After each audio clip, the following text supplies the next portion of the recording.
भाई चल रहे हैं अपन वापसी गुलमर्ग से सीधे बालटाल की ओर।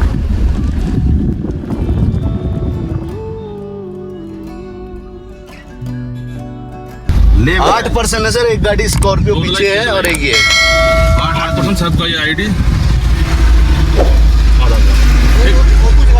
स्कॉर्पियो वाइट कलर और पीछे 3 नंबर। चलो तो भाई हम कंगन गांव से आगे निकल के एक रेस्टोरेंट है वहाँ पे रुके हम, और सुबह से कुछ खाया नहीं क्योंकि अब पीछे ना थोड़ी सख्ताई कर दी है, लोगों को निकलने नहीं दे रहे यात्रा की वजह से। यात्रा 30 तारीख से शुरू होगी तो सिक्योरिटी रीजंस की वजह से शायद उन लोगों ने रोकी हुई है, तो आगे आने नहीं दे रहे हैं किसी को। हम तो ले की परमिशन लेके आए थे तो वो दिखाई हमने, तभी हम आगे आ पाए, अदरवाइज़ तो वो लोग किसी को आने नहीं दे रहे। तो आप भी जब आएँ तो इस चीज़ का ध्यान रखना। ये पंडित जी महाराज बड़ी मुश्किल से झूठ झाट बोल का है भाई साहब, इनके वस्त्र में कमाना। एक्सपोर्ट टैक्स जैसे ये हमें पहले हमारे पास तो मेडिकल इमरजेंसी का पास भी है, फिर हमें भी दिक्कत थोड़ी है। परेशान नहीं कर रहे यात्रियों को, सिर्फ ओनली यात्रियों को परेशान, सिर्फ यात्रियों को परेशान होता है। मैं तो जानूँ तो ब्रेकफास्ट कर लेते हैं, ब्रेकफास्ट कर रहा हूँ सॉरी, लंच कर लेते हैं, लंच करके फिर मिलते हैं आपको। ये देखिए गाइस कितना अल्टीमेट व्यू है ना, पहाड़ों के ऊपर एकदम बादल। वहीं जाना हम लोगों को, अल्टीमेट।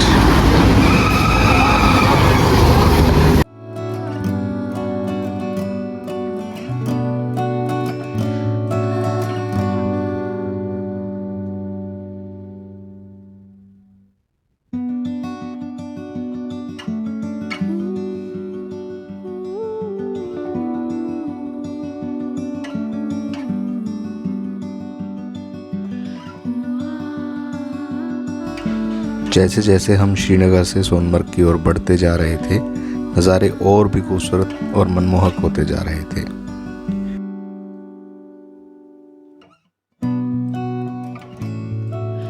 और रोड कंडीशंस तो शहरों से भी बेहतर थी। इस सफ़र को और भी मनमोहक बनाती सिंध नदी हमारे साथ साथ चल रही थी, जिसके बहाव का शोर हमें और भी रोमांचित कर रहा था। चलते चलते अचानक हंग पार्क नज़र आया। ज़्यादातर टूरिस्ट यहाँ रुककर जलपान लेते हैं और आगे की ओर बढ़ जाते हैं। हमने भी कुछ देर वहाँ रुककर वहाँ के नज़ारों का लुत्फ़ उठाया और अपनी आगे की यात्रा पर निकल पड़े।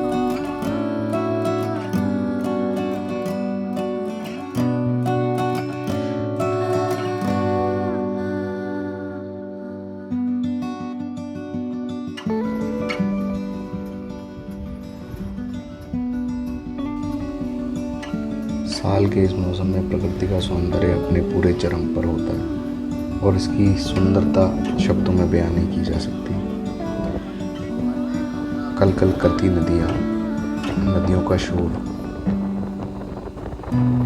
पहाड़ों से गिरते हुए झरने प्रकृति के सौंदर्य को और भी निखार देते हैं।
बालटाल का रास्ता है,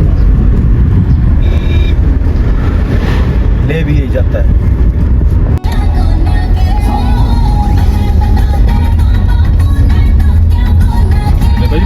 बिछा कर रोड बना रहा है कोई ना कोई गुण है, हैं? कोई ना कोई गुण है इसमें भी।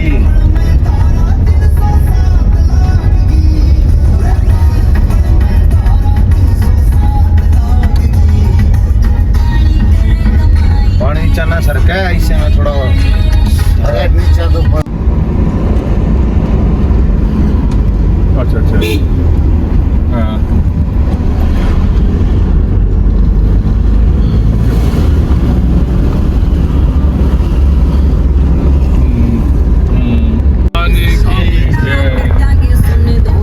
सामने बालटाल का जो बेस कैंप है वो नज़र आ रहा है सब देखिए। सामने से बालटाल बेस कैंप का नज़ारा दिल्ली गिलेटिन वाला।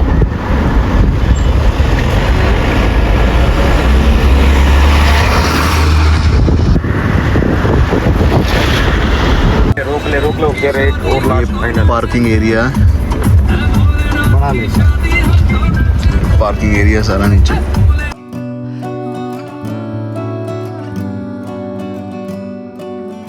कुछ तकनीकी कारणों की वजह से हमने अपनी यात्रा को रात में ही करने का निश्चय किया और हम बढ़ चले बाबा बर्फानी की ओर। भूखे को अन्न और प्यासे को पानी। जय बाबा बर्फानी।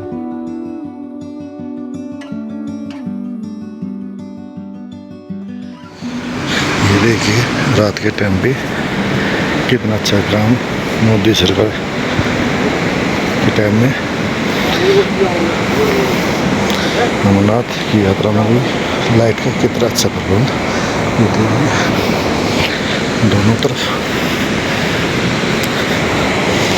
लाइट और लाइटिंग हम चले गए हैं। मोदी सरकार जो द्वारा बनाया गया पुल पहले ये आर्मी की मेहनत है।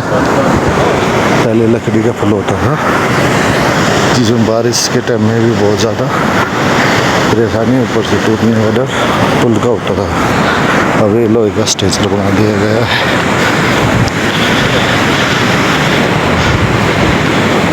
और नाइट में बड़ी सावधानी से चल रहे हैं कहीं से बालू वगैरह ना आ जाए। हम देखते हुए जा रहे हैं किधर से बालू ना आए और सभी साथी को साथ लेकर चल रहे हैं।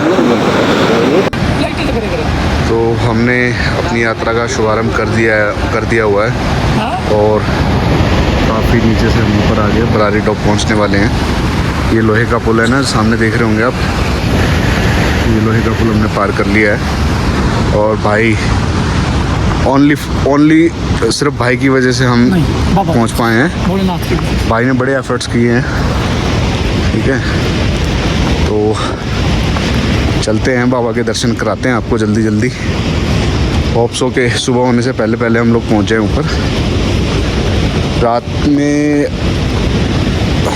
यात्रा नहीं करना चाहते थे लेकिन कुछ सरकमस्टांसेस ऐसे बन गए कि हमें निकलना पड़ा।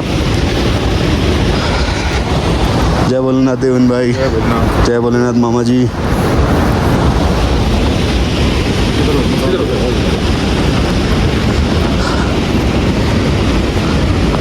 ये इंदर भाई सामने है। वादी बड़ी हसीन है, आपको ज़रूर दिखाते हम। क्या है महंगे चुप रहेगा ना, गलत बात हो जाएगी।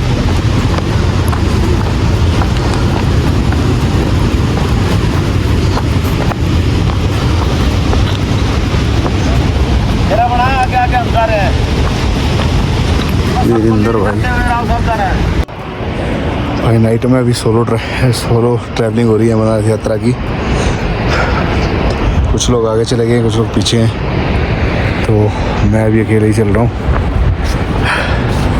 सामने आपको दिखाता हूँ, बरारी टॉप दिख रहा है, तो बरारी टॉप में पहुँचने वाला हूँ।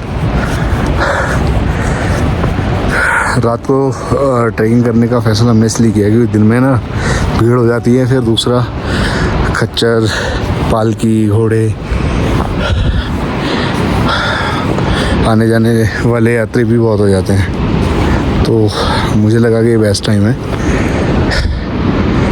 That's why. ये देखिए मैं दिखाता हूँ आपको, ये सामने बरारी टॉप दिख रहा है, वो लाइट है, ये देखिए। तो